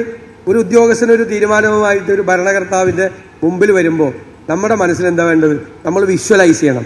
ഈ തീരുമാനം ഒരു ഗവൺമെൻറ് ഓർഡറിലൂടെ നാളെ പുറത്തു വന്നാൽ അത് ആരെയൊക്കെ ബാധിക്കും, ആരെയൊക്കെ ദോഷകരമായി ബാധിക്കും, ആരുടെയൊക്കെ ജീവിതത്തിൽ പ്രശ്നങ്ങളുണ്ടാകും എന്ന് ഒരു രാഷ്ട്രീയ പ്രവർത്തകൻ, ജനാധിപത്യ മൂല്യങ്ങളെക്കുറിച്ച് വിശ്വാസമുള്ള ഒരു രാഷ്ട്രീയ പ്രവർത്തകൻ വിഷ്വലൈസ് ചെയ്താൽ മതി. അപ്പം ചോദ്യം വരും ഉള്ളിൽ നിന്ന്. വരുന്ന ഉദ്യോഗസ്ഥനോട് സ്നേഹമായിരിക്കുമല്ലോ, കൂട്ടുകാരനെ പോലെയല്ലേ, നമ്മളൊക്കെ ആയിരിക്കും അങ്ങനെ ആയിരിക്കും. എന്തുകൊണ്ട് ഇത് ചെയ്തു കഴിഞ്ഞാൽ അവരുടെ സ്ഥിതി വഷളാവില്ലേ, അവരുടെ സ്ഥിതി മോശമാവില്ലേ? അപ്പോൾ നമ്മൾ എന്ത് ചെയ്യും? അതിനെന്താ അത് അത് വരാതിരിക്കാനുള്ള മാർഗം എന്താ? തിരിച്ചു ചോദിക്കണ്ടേ? അടിയിൽ ഒപ്പിട്ട് കൊടുത്താൽ മതിയാ. ഒപ്പിട്ട് കൊടുത്തിട്ട് പിന്നെ ഒരു വിഭാഗം ജനങ്ങളെ അനുഭവിച്ചാൽ മതിയാ. അതാണ് ജനാധിപത്യത്തിന്റെ ഗ്രേസ് എന്ന് പറയുന്നതും അതിന്റെ മഹത്വം എന്ന് പറയുന്നത്. അതാണ് നമ്മൾ ഗാന്ധിയൊക്കെ പറഞ്ഞിരിക്കുന്നത്. നിങ്ങളൊരു തീരുമാനം നിങ്ങളത് ഒപ്പിടുന്നതിന് മുമ്പ് നിങ്ങൾ 3 പ്രാവശ്യം ആലോചിക്കണം എന്ന് പറയുന്നതിൽ ഒരു ജനാധിപത്യത്തിന്റെ ഒരു സത്തയുണ്ട്. ജനാധിപത്യത്തെ നമുക്ക് മനോഹരമാക്കാം. അതായത് എല്ലാവർക്കും ആകർഷണം തോന്നുന്ന ഇപ്പോഴുള്ള യുവതലമുറയ്ക്കും വരാനിരിക്കുന്ന തലമുറകൾക്കും ഇതെന്തൊരു മനോഹരമായ കൺസെപ്റ്റാണ് എന്ന് അവരെ കൊണ്ട് പറയിക്കണം. അതാണ് എൻ്റെ ഡ്രീം. അതാണ് ആ സ്വപ്നം. അതാണ് അത് പ്രതിപക്ഷത്തിരിക്കുമ്പോഴും രാഷ്ട്രീയ പ്രസ്ഥാനത്തിന് നേതൃത്വം കൊടുക്കുമ്പോഴും ഭരണകൂടത്തിൻ്റെ ഭാഗമാകുമ്പോഴും നമുക്കത് ചെയ്യാൻ പറ്റും. അതുകൊണ്ട് ഒരു കുഴപ്പവും നമുക്ക് വരില്ല. നമ്മുടെ ഒരു ഈഗോയും നമ്മുടെ ഹർത്താവില്ല. നമ്മളത് ചെറുതാവില്ല. പക്ഷെ താങ്കൾ തന്നെ പറഞ്ഞല്ലോ, താങ്കളുടെ തുടക്കം അങ്ങനെയല്ലായിരുന്നു, അല്ലെങ്കിൽ നേരത്തെ താങ്കൾ ഇത്ര ജനാധിപത്യവാദി അല്ലായിരുന്നു, അല്ലെങ്കിൽ ജനാധിപത്യത്തെക്കുറിച്ച് ഇപ്പോൾ കൂടുതൽ പരിണാമം, ആ ചിന്തയെക്കുറിച്ച് താങ്കളുടെ ഉള്ളിൽ തന്നെ പരിണാമമുണ്ട്. അതായത് ഇപ്പോൾ ഞാൻ പറയുന്നത് 2025 താങ്കളിലെ ജനാധിപത്യവാദിക്ക് 10-ൽ എത്ര മാർക്ക് കൊടുക്കും? എത്ര മാത്രം ജനാധിപത്യവാദിയായി താങ്കൾ മാറിയിട്ടുണ്ട്? ഞാൻ മറ്റൊരു പ്രശ്നമുണ്ടല്ലോ, ഈ അച്ചടക്കവും ജനാധിപത്യവും തമ്മിലുള്ളൊരു അതിർവരമ്പ് ഉള്ളതുകൊണ്ട് എൻ്റെ ജനാധിപത്യവാദത്തിന് ഞാനൊരു 75 മാർക്ക് കൊടുക്കും. ഇപ്പോഴത്തെ അതൊരു 5 കൊല്ലം മുമ്പാണെങ്കിൽ അതിനൊരു 40 മാർക്കേ ഉണ്ടായിരുന്നുള്ളൂ. ഇപ്പം ഞാൻ മാർക്കിടുമ്പോൾ, അന്ന് എനിക്ക് ഭയങ്കര മാർക്കാണ്. ഇപ്പം ഞാൻ മാർക്കിടുമ്പോൾ എൻ്റെ അന്നത്തെ ജനാധിപത്യ ബോധ്യം എന്ന് പറയുന്നത് അനുഭവങ്ങളിലൂടെ, ഇൻ്ററാക്ഷനിലൂടെ, ഡിബേറ്റിലൂടെ, ഡിസ്കോഴ്സിലൂടെ രൂപപ്പെട്ടു വരുന്ന ഒന്നാണ്. ഇപ്പോൾ എനിക്കത് കൃത്യമായ ബോധ്യമുണ്ട്. എൻ്റെ തീരുമാനമല്ല, എൻ്റെ തീരുമാനം ഒരു ഡ്രാഫ്റ്റാണ്. ഞാനിപ്പോൾ എപ്പോഴും പറയും, ഞങ്ങൾ ഒരുമിച്ച് അടുത്തിരിക്കുന്നുണ്ട്. അപ്പോൾ ഞാൻ അടുത്തിരിക്കുന്ന 5-6 പേരെ വിളിച്ചപ്പോൾ ഞാൻ പറഞ്ഞു, ഞാനൊരു സാധനം പ്രിപ്പയർ ചെയ്ത് കൊണ്ടുവരും. എന്നിട്ട് ഞാൻ അടുത്ത വാക്ക് അത് ഡ്രാഫ്റ്റാണ്, സബ്ജക്റ്റ് ടു ദി ഡിസ്കഷൻ. എന്നുവെച്ചാൽ ചർച്ചയുടെ ഭാഗമായിട്ട് ചിലപ്പോൾ ഞാൻ കൊണ്ടുവന്ന ഡ്രാഫ്റ്റ് മുഴുവൻ മാറ്റി എഴുതേണ്ടി വരും. കാരണം അതുപോലെ അനുഭവസമ്പന്നരായ, അതുപോലെ ഷാർപ്പായ, അതുപോലെ ഷൂഡായ ലീഡർഷിപ്പ് ഉണ്ട്. അവരത് നോക്കുമ്പോൾ ചിലപ്പോൾ അത് കംപ്ലീറ്റ് മാറ്റേണ്ടി വരും. ചിലപ്പോൾ അവർ പറയും, ഞാൻ കുറേ കൂടി ആലോചിച്ചും കുറേ കൂടെ ബുദ്ധിപൂർവ്വമാണ് ഇത് ചെയ്തെങ്കിൽ അവർ പറയും, എടാ ഒരു ചേഞ്ചും വേണ്ട, ഇത് അതുപോലെ ചെയ്തോളാൻ പറയും. ആ ഒരു രീതിയിലേക്ക് കോൺഗ്രസ് ഞങ്ങൾ ഭയങ്കരമായി ശ്രമം, ഞാൻ പറയാ 2-3 മാസമായിട്ട് ഞങ്ങളത് വളരെ ഭംഗിയായിട്ടത് കൊണ്ടുവരുന്നുണ്ട്. അതായിരിക്കും കേരളത്തിലെ കോൺഗ്രസിനും UDF നേതൃത്വം കൊടുക്കുന്ന കോൺഗ്രസിന് ഏറ്റവും വലിയ തിരിച്ചുവരവിൻ്റെ ഏറ്റവും വലിയ കാര്യം അതായിരിക്കും. വിമർശനങ്ങളോട് സഹിഷ്ണുത കൂടിയിട്ടുണ്ടോ? നേരത്തെ എപ്പോഴും ഞാൻ അത്ര പോസിറ്റീവായല്ല വിമർശനങ്ങളോട് പ്രതികരിക്കുന്നത് കണ്ടിട്ടുള്ളത്. ഞാൻ പണ്ട് മുതലേ വിമർശനങ്ങൾക്കെതിരായിട്ട് പൊട്ടിത്തെറിക്കാറൊന്നുമില്ല. ഞാൻ ശ്രദ്ധിക്കുമായിരുന്നു അത് പണ്ടും. അത് എടുക്കേണ്ട സംഭവമാണെന്ന് നോക്കും. പിന്നെ മനഃപൂർവ്വമായിട്ട് നമുക്കറിയാമല്ലോ, ചിലപ്പോൾ നമ്മളെ കൊല്ലാൻ വേണ്ടിയിട്ട്. ഇപ്പോൾ ഞാനിപ്പോൾ ഇതായ സമയത്ത്, പ്രതിപക്ഷ നേതാവായ സമയത്ത് ഭയങ്കരമായിട്ടുള്ളൊരു നെറേറ്റീവ് വന്നു. ഭയങ്കര അഹങ്കാരിയാണ്, കുറേ ആളുകൾ കൂടി ഇങ്ങനെ അതങ്ങനെ പറഞ്ഞു വന്നു. അപ്പം ഞാനത് റിവ്യൂ ചെയ്തു, അങ്ങനെയാണെന്ന്. അപ്പം എനിക്ക് ഇങ്ങനെ ഒരു വിഷമത്തിൽ നിന്ന് അപ്പോൾ ഞാനത് എങ്ങനെയെങ്കിലും വാക്കിലോ സമീപനത്തിലോ നോട്ടത്തിലോ നടപ്പിലോ അങ്ങനെ വല്ല ഉണ്ടെങ്കിലും ഒന്ന് കറക്റ്റ് ചെയ്യണം എന്ന് പറഞ്ഞാൽ ഞാനൊരു സ്വയം പരീക്ഷണങ്ങൾക്ക് വിധേയമായി. അങ്ങനെ ഇരിക്കുമ്പോഴാണ് ഞാൻ ശ്രീനാരായണ ഗുരുവിൻ്റെ ഒരു വാക്ക് വായിച്ചത്. അദ്ദേഹം പറഞ്ഞിരിക്കുന്നത് അഹങ്കാരം നല്ലതല്ല, അത് ദോഷമാണ്. എന്നിട്ട് അടുത്ത വാചകം ആത്മവിശ്വാസം നല്ലതാണ്, അത് ഗുണമാണ്. മൂന്നാമത്തെ വാചകം എന്താ പറയുക? ആത്മവിശ്വാസത്തിൻ്റെയും അഹങ്കാരത്തിൻ്റെയും അതിർവരമ്പ് ചെറുതാണ്. എനിക്കൊരു സന്തോഷം, കാര്യം മനസ്സിലായല്ല? അപ്പോൾ അത് നമുക്ക് കറക്റ്റ് ചെയ്യാം. ഇനിയും നമ്മൾ എല്ലാം കറക്റ്റ് ചെയ്ത് കഴിഞ്ഞു എന്നുള്ളതല്ല അതിൻ്റെ അർത്ഥം. ജനാധിപത്യത്തിൻ്റെ ഏറ്റവും പ്രധാനപ്പെട്ട ഒരു ഫീച്ചർ അതാണ്, കറക്റ്റ് ചെയ്യപ്പെടുക എന്നാണ്. അത് നമ്മളിപ്പോൾ ഈ മൈ എക്സ്പെരിമെൻറ്റ്സ് വിത്ത് ട്രൂത്ത് വായിക്കുമ്പോൾ ഗാന്ധി അത് കൺഫസ് ചെയ്യുന്നുണ്ട്, ഇല്ലേ? അല്ലേ?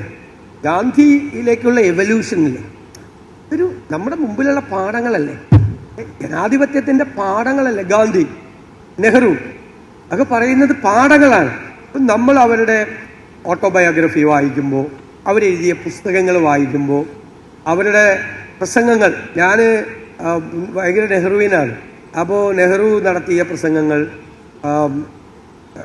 ട്രസ്റ്റ് വിത്ത് ഡിസ്നി എന്ന് പറയുന്ന അതിമനോഹരമായ ആ പ്രസംഗം, ഗാന്ധി മരിച്ചപ്പോൾ ദാറ്റ് ലൈറ്റ് ഹാസ് ഗോൺ എന്ന് പറയുന്ന പ്രസംഗം, കോൺഗ്രസിൽ എൻ്റെ പ്ലീനറി സെഷനുകളിൽ അദ്ദേഹം അവതരിപ്പിച്ചിട്ടുള്ള രാഷ്ട്രീയ സാമ്പത്തിക പ്രമേയങ്ങൾ, ആർണോൾഡ് ടോയിൻബി ഇന്ത്യ സന്ദർശിക്കാൻ വന്നപ്പോൾ പ്രോട്ടോകോൾ ലംഘിച്ചു പോയി അദ്ദേഹത്തെ സ്വീകരിച്ച് ടോയിൻബിയെ കുറിച്ച് നെഹ്റു നടത്തിയ പ്രസംഗം, നെഹ്റുവിനെ കുറിച്ച് ടോയിൻബി നടത്തിയ പ്രസംഗം, നമ്മുടെ കോൺസ്റ്റിറ്റ്യൂവൻ്റ് അസംബ്ലിയിൽ നടത്തിയ പ്രസംഗം, സാഹിത്യ അക്കാദമി ഉദ്ഘാടനം ചെയ്ത് നടത്തിയ പ്രസംഗം, അദ്ദേഹത്തിൻ്റെ വിൽപത്രം, ഇതൊക്കെ വായിക്കുമ്പോൾ ഈ നമ്മളെല്ലാവരും അവരും ഒക്കെ ആ പരിണാമങ്ങൾക്ക് വിധേയമാണ്, അല്ലേ?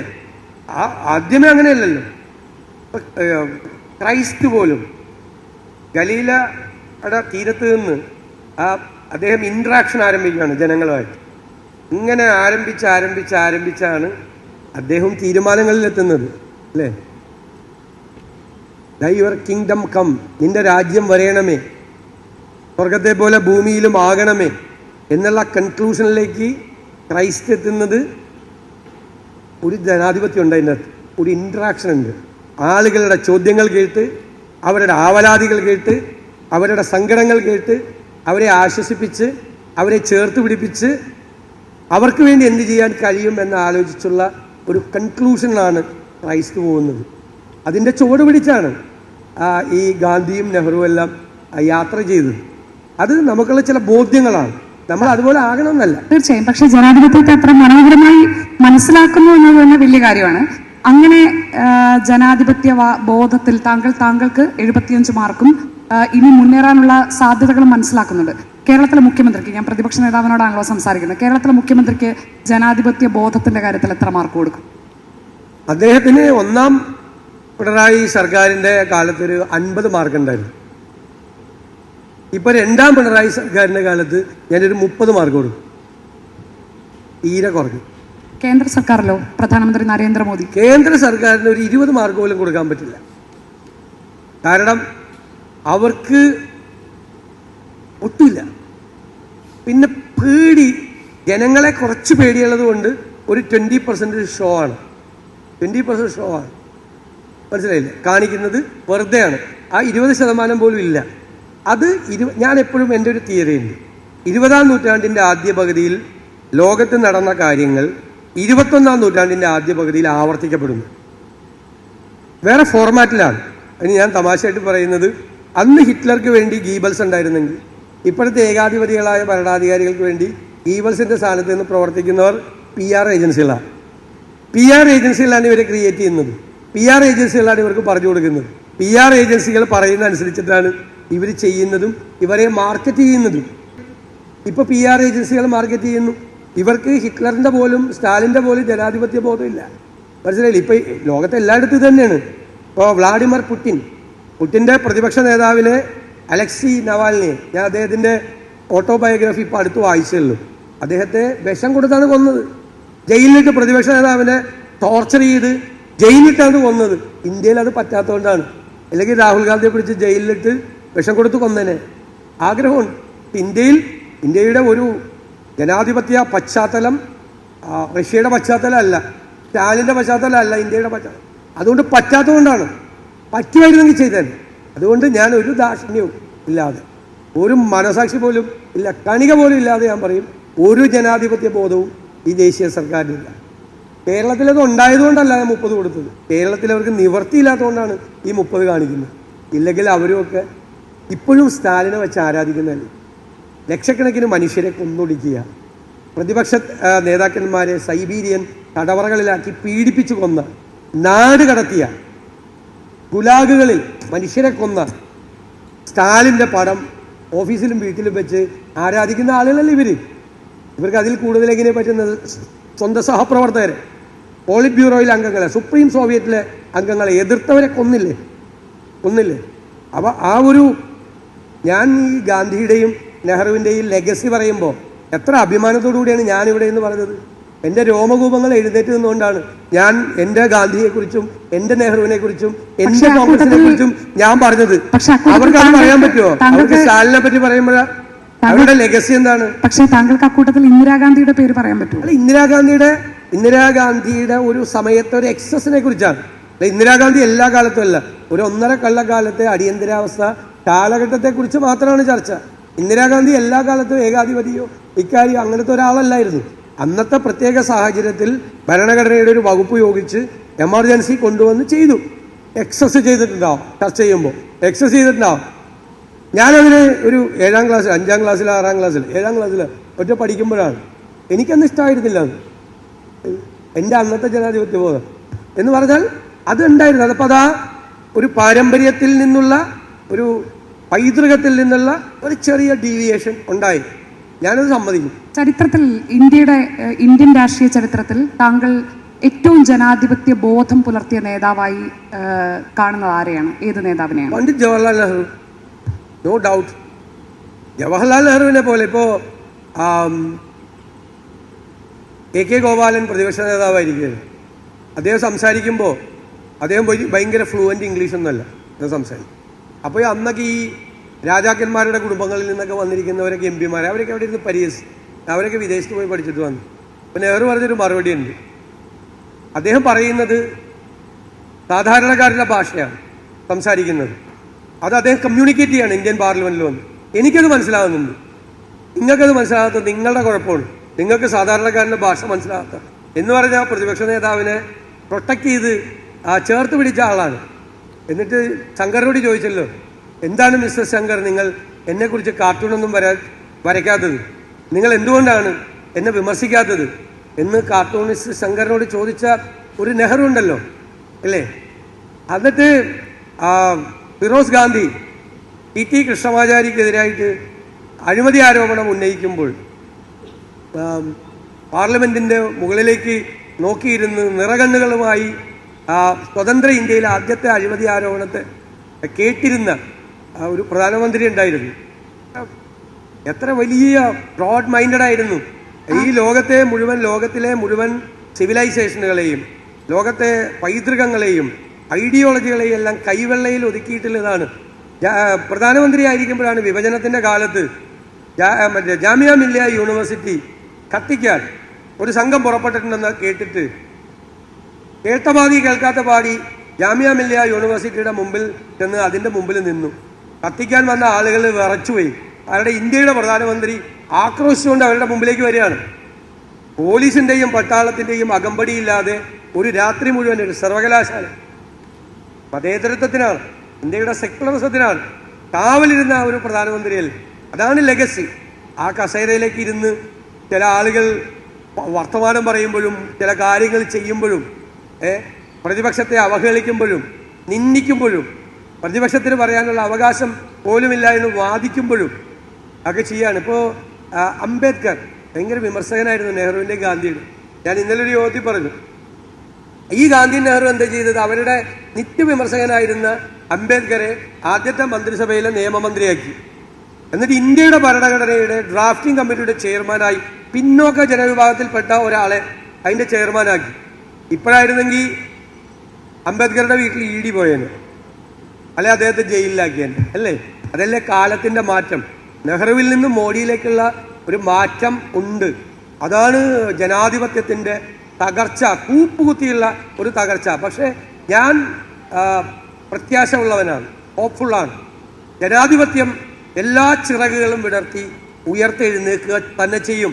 ഇന്ത്യയുടെ നഭസിൽ ജനാധിപത്യത്തിൻ്റെ പക്ഷി എല്ലാ ചിറകുകളും വിടർത്തി പറക്കുക തന്നെ ചെയ്യും എന്ന ബോധ്യമുള്ള ഒരാളാണ് ഞാൻ. അതിൽ കോൺഗ്രസിന് പറ്റിയിട്ടുള്ള തെറ്റുകൾ തിരുത്തി കോൺഗ്രസും ദേശീയ തലത്തിൽ തിരിച്ചു വരുന്നത് നമ്മൾ കാണുന്നു. ഏറ്റവും ഒടുവിൽ ജാതി സെൻസസ് എന്ന കോൺഗ്രസിന്റെ വിട്ടുവീഴ്ചയില്ലാത്ത ആവശ്യത്തിന് കേന്ദ്ര സർക്കാരിന് വഴങ്ങേണ്ടി വന്നു. അപ്പോൾ ദേശീയ തലത്തിൽ പ്രതിപക്ഷം ശക്തമായി സാന്നിധ്യം അറിയിച്ച് തിരിച്ചു വരുന്നു.